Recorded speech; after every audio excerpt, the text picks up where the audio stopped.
Hello everyone, welcome to Diksha's Math Corner, your one-stop destination to make math simple, fun and interesting. If you're someone who finds math tricky or boring, don't worry, you are in the right place.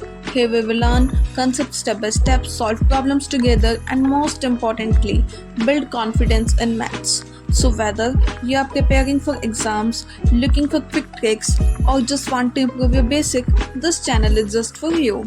Don't forget to hit the subscribe button and join our learning family. Let's make math a subject to enjoy. Let's get started. तो आज जो है हम differential equation book start करने वाले हैं। जो differential equation book है वो नेम जो है CRSU KU की यूनिवर्सिटी की बुक का है, जो कि NEP के सिलेबस में आया है। लेकिन जब हम पहले पढ़ते हैं तो डिफरेंशियल इक्वेशन दो टाइप्स का हो जाता है, ऑर्डिनरी डिफरेंशियल इक्वेशन और पार्शियल डिफरेंशियल इक्वेशन। जब हम विदाउट NEP का सिलेबस देखें तो हम दो बुक्स पढ़ते थे, ऑर्डिनरी डिफरेंशियल इक्वेशन और partial differential equation. But NEP में जब हम सिलेबस देखते हैं तो हमारे पास सिर्फ एक ही बुक आती है, डिफरेंशियल इक्वेशन 1। डिफरेंशियल इक्वेशन के जो चैप्टर्स हैं, जो डिफरेंशियल इक्वेशन का सिलेबस है वो ordinary differential equation plus partial differential equation करके बना है। तो अब हम स्टार्ट करते हैं। अब स्टार्ट करने से पहले सबसे पहले हम डिफरेंशियल इक्वेशन का मतलब जानते हैं कि डिफरेंशियल इक्वेशन होती क्या है। तो डिफरेंशियल इक्वेशन क्या होती है, डिफरेंशियल इक्वेशन की डेफिनेशन है और ये जो लिखा हुआ ये फॉर्म है कि डिफरेंशियल इक्वेशन को किस फॉर्म में लिख सकते हैं। तो डिफरेंशियल इक्वेशन क्या है, differential equation an equation involving independent variable, एक इक्वेशन जिसके अंदर इंडिपेंडेंट वेरिएबल आता है, डिपेंडेंट वेरिएबल आता है and the derivatives of dependent variable with respect to independent variable. और साथ ही साथ क्या आते हैं, डेरिवेटिव आता है किसका, डिपेंडेंट वेरिएबल का, किसके रिस्पेक्ट में, इंडिपेंडेंट वेरिएबल के रिस्पेक्ट में। जब हमारे पास ये तीनों ये इंडिपेंडेंट वेरिएबल, डिपेंडेंट वेरिएबल और जो डेरिवेटिव्स है, ये सारी चीज़ें जब हमें किसी इक्वेशन में मिल जाती है तब हम उस इक्वेशन को क्या बोलते हैं, डिफरेंशियल इक्वेशन बोलते हैं। तो हमें क्या क्या मेन चीज़ें चाहिए, सबसे पहले इंडिपेंडेंट वेरिएबल होना चाहिए, सेकंड पे डिपेंडेंट वेरिएबल होना चाहिए हमारी इक्वेशन में, थर्ड में हमारे पास डेरिवेटिव्स होने चाहिए। तो हम फॉर्म देखते हैं कि किस फॉर्म में लिख सकते हैं। उसके अंदर हमारे पास क्या होना चाहिए, एक्स मतलब क्या हो गया, इंडिपेंडेंट वेरिएबल। उसके बाद हमारे पास क्या होना चाहिए, वाई का मतलब क्या हो गया, डिपेंडेंट वेरिएबल। उसके बाद हमारे पास डेरिवेटिव्स होने चाहिए। डेरिवेटिव्स कितने भी ऑर्डर के हो सकते हैं, मतलब कितने भी टाइम्स हो सकते हैं, ये फर्स्ट टाइम में, ये सेकंड टाइम में, ये थर्ड टाइम में, ये nth टाइम में, कितने भी टाइम डेरिवेटिव हो सकते हैं, वो कोई दिक्कत वाली बात नहीं है। अब जैसे कि हम एग्जांपल्स देखते हैं कि किन इक्वेशन को हम डिफरेंशियल इक्वेशंस बोलते हैं। जैसे कि हमारे पास कोई इक्वेशन है, dy/dx is equal to x. अब यहाँ पे डेरिवेटिव भी हो गया किसका, डिपेंडेंट वेरिएबल का, इंडिपेंडेंट वेरिएबल के रिस्पेक्ट में, साथ में हमारे पास इंडिपेंडेंट वेरिएबल भी आ गया। अब कोई एक वेरिएबल होना चाहिए, बेशक इंडिपेंडेंट और डिपेंडेंट हो या फिर कोई भी ना हो तो भी चलेगा, क्योंकि यहाँ पे डेरिवेटिव आ गया। मतलब डेरिवेटिव का होना सबसे ज़्यादा इंपॉर्टेंट चीज़ है किसी भी डिफरेंशियल इक्वेशन में। तो हमारा जो dy/dx is equal to x है, ये क्या होगी, एक डिफरेंशियल इक्वेशन। सेकेंड पे हमारे पास एक एग्जांपल लेके चलते हैं, dy/dx is equal to 1 + y का स्क्वायर बाय में 1 + x का स्क्वायर। अब यहाँ पे देखो, यहाँ पे हमारे पास क्या क्या चीज़ें हैं, डेरिवेटिव भी है, 1 + y² बाय में 1 + x²। यहाँ पे इंडिपेंडेंट वेरिएबल भी यूज़ हुआ है और यहाँ पे डिपेंडेंट वेरिएबल का भी यूज़ हुआ है। तो ये इक्वेशन भी हमारी क्या होगी, डिफरेंशियल इक्वेशन होगी। नेक्स्ट एग्जांपल है वो क्या है, dy/dx is equal to tangent x। अब अगर हम इसके अंदर देखते हैं तो इसके अंदर भी हमारे पास डेरिवेटिव है, डिपेंडेंट वेरिएबल का किसके रिस्पेक्ट में, इंडिपेंडेंट वेरिएबल के रिस्पेक्ट में, और साथ में यहाँ पे हमारे पास कोई इंडिपेंडेंट वेरिएबल का क्या है, कोई फंक्शन है। इसका मतलब ये इक्वेशन भी क्या हो जाएगी, हमारी डिफरेंशियल इक्वेशन बन जाएगी। उसके बाद अगर हम कोई नेक्स्ट एग्जांपल देखते हैं, जैसे कि हमारे पास कोई इक्वेशन है, d3y/dx³ plus 7d²y/dx² plus 8 dy/dx minus 9y is equal to log x। अगर हम इस वाली इक्वेशन के अंदर देखते हैं तो इस वाली इक्वेशन के अंदर हमारे पास क्या है, तीनों डेरिवेटिव्स हैं, थर्ड ऑर्डर का, सेकंड ऑर्डर का, फर्स्ट ऑर्डर का। ये हमारे पास तीनों डेरिवेटिव गिवन है। और साथ में 9y, यहाँ पे y क्या डिपेंडेंट वेरिएबल है, उसका फंक्शन है। और जो log x है वो क्या हुआ हमारा इंडिपेंडेंट वेरिएबल हुआ हमारे पास, ये उसका फंक्शन है। तो इसका मतलब हमारी जो ये वाली इक्वेशन है ये भी कौन सी इक्वेशन हुई, डिफरेंशियल इक्वेशन। तो डिफरेंशियल इक्वेशन आई समझ में। डिफरेंशियल इक्वेशन कौन सी इक्वेशन होती है जिसके अंदर इंडिपेंडेंट वेरिएबल भी होना चाहिए, डिपेंडेंट वेरिएबल भी, और साथ में डेरिवेटिव भी होना चाहिए। जो डिफरेंशियल इक्वेशन होती है वो इस फॉर्म में होती है। और हमने डिफरेंशियल इक्वेशन के कुछ एग्जांपल्स देखे कि किस टाइप की डिफरेंशियल इक्वेशन हमारी हो सकती है।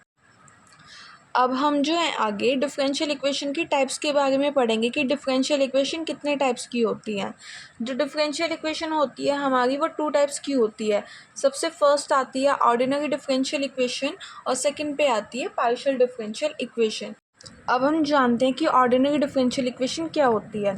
किसी डिफरेंशियल इक्वेशन को हम ऑर्डिनरी कब बोलते हैं, जब उस इक्वेशन के अंदर एक ही इंडिपेंडेंट वेरिएबल हो, सिंगल इंडिपेंडेंट वेरिएबल होना चाहिए। जैसे कि अभी हमने पीछे डिफरेंशियल इक्वेशन जब हमने पढ़ा तब हमने एग्जांपल भी समझे थे, जैसे dy/dx is equal to x. इसको हम डिफरेंशियल इक्वेशन बोलते हैं क्योंकि इसके अंदर डेरिवेटिव भी है, इंडिपेंडेंट वेरिएबल भी है। अब इसको ऑर्डिनरी डिफरेंशियल इक्वेशन हम बोलेंगे क्योंकि इसके अंदर एक ही सिंगल इंडिपेंडेंट वेरिएबल है, इस वजह से हम इसको क्या बोलते हैं, ऑर्डिनरी डिफरेंशियल इक्वेशन बोलते हैं। अब जैसे हमारे पास कोई और एग्जांपल है, d²y/dx² plus 2dy/dx is equal to 5x। इस इक्वेशन को भी हम ऑर्डिनरी डिफरेंशियल इक्वेशन बोलेंगे क्योंकि इस कंप्लीट इक्वेशन के अंदर हमारे पास सिर्फ सिंगल x जो है इंडिपेंडेंट वेरिएबल का यूज़ हुआ है, इसलिए हम इस इक्वेशन को भी ऑर्डिनरी डिफरेंशियल इक्वेशन बोलते हैं। अब उसके अलावा जो हमारा सेकंड आता है वो आता है पार्शियल डिफरेंशियल इक्वेशन। किसी इक्वेशन को हम पार्शियल डिफरेंशियल इक्वेशन कब बोलते हैं, जब उसके अंदर एक से ज़्यादा इंडिपेंडेंट वेरिएबल आते हैं। ऑर्डिनरी डिफरेंशियल इक्वेशन कब बोल रहे थे, जब उसके अंदर एक इंडिपेंडेंट वेरिएबल आ गया, सिंगल इंडिपेंडेंट वेरिएबल है। किसी इक्वेशन को हम पार्शियल कब बोलते हैं, जब उसके अंदर एक से ज़्यादा इंडिपेंडेंट वेरिएबल आ गए हैं। जैसे कि हम लिख सकते हैं कर्l² x/कर्l y² प्लस कर्l² x/कर्l z² इज इक्वल टू 5। अब यहाँ पे इस इक्वेशन में अगर हम देखें तो हमारे पास डिपेंडेंट वेरिएबल तो क्या है, x। डिपेंडेंट वेरिएबल हमारे पास क्या है, x। बट हमारे पास जो इंडिपेंडेंट वेरिएबल है वो 2 हैं, एक तो y और एक z, y, z। तो यहाँ पे पार्शियल डिफरेंशियल इक्वेशन कब बोलते हैं हम किसी इक्वेशन को, जब उसके अंदर एक से ज़्यादा इंडिपेंडेंट वेरिएबल हो। अब इस इक्वेशन के अंदर y और z 2 इंडिपेंडेंट वेरिएबल है, इसलिए इस इक्वेशन को हम पार्शियल डिफरेंशियल इक्वेशन बोलते हैं। अब पार्शियल डिफरेंशियल इक्वेशन के अंदर हम मैक्सिमम इस साइन का यूज़ करते हैं, इस साइन को हम बोलते हैं कर्ल। ये सारी चीज़ें हम 12th क्लास में भी पढ़ चुके हैं कि इसको कर्ल बोलते हैं, ठीक है। ये था पार्शियल डिफरेंशियल इक्वेशन क्या होती है। अब हम सिलेबस को डिस्कस करते हैं। ये थोड़ा बेसिक था कि डिफरेंशियल इक्वेशन क्या है, ऑर्डिनरी डिफरेंशियल इक्वेशन क्या है, पार्शियल डिफरेंशियल इक्वेशन क्या है, क्योंकि हम बुक्स के नेम पढ़ेंगे। बुक्स के नेम का मतलब सबसे पहले पता होना इम्पोर्टेंट होता है। अब हमारे पास नेक्स्ट आता है डिफरेंशियल इक्वेशन में कौन कौन से चैप्टर्स आते हैं। सबसे फर्स्ट चैप्टर आता है डिफरेंशियल इक्वेशन में एग्जैक्ट डिफरेंशियल इक्वेशन। सेकंड आता है equation of first order but not of first degree. Third chapter है ऑर्थोगोनल ट्रेजेक्टरी। फोर्थ चैप्टर है linear differential equation with constant coefficients. Fifth chapter है homogeneous linear equation. Six chapter है linear differential equation of second order. Seven chapter है ordinary simultaneous differential equation. और eight chapter है total differential equation. यहाँ तक कि जो हमारे चैप्टर्स हैं वो सारे हमारे चैप्टर्स हैं ओडी के, ODE के। ये वाले सारे चैप्टर्स किसके हैं, ODE के हैं, मतलब ऑर्डिनरी डिफरेंशियल इक्वेशन के हैं। अब उसके बाद हमारे पास नेक्स्ट चैप्टर कौन कौन से आते हैं, फॉर्मेशन ऑफ PDE। 10th आता है first order linear differential equation. 11th आता है first order non linear partial differential equation. और 12th चैप्टर आता है linear partial differential equation of second order. ये वाले जो चैप्टर्स हैं 4 लास्ट के, ये किसके हैं, PDE के, पार्शियल डिफरेंशियल इक्वेशन के। इसलिए जो डिफरेंशियल इक्वेशन है वो OD प्लस PDE ही करके बना है। और ये जो है NEP के अकॉर्डिंग न्यू मैथ्स आया है अब। बट हम उससे पहले जो चैप्टर्स पढ़ते थे, ODE PDE 2 बुक्स पढ़ते थे, तो जो ODE है उसके अंदर कौन से 8 चैप्टर्स आते थे जो हमने फर्स्ट 8 इसके अंदर पढ़े थे।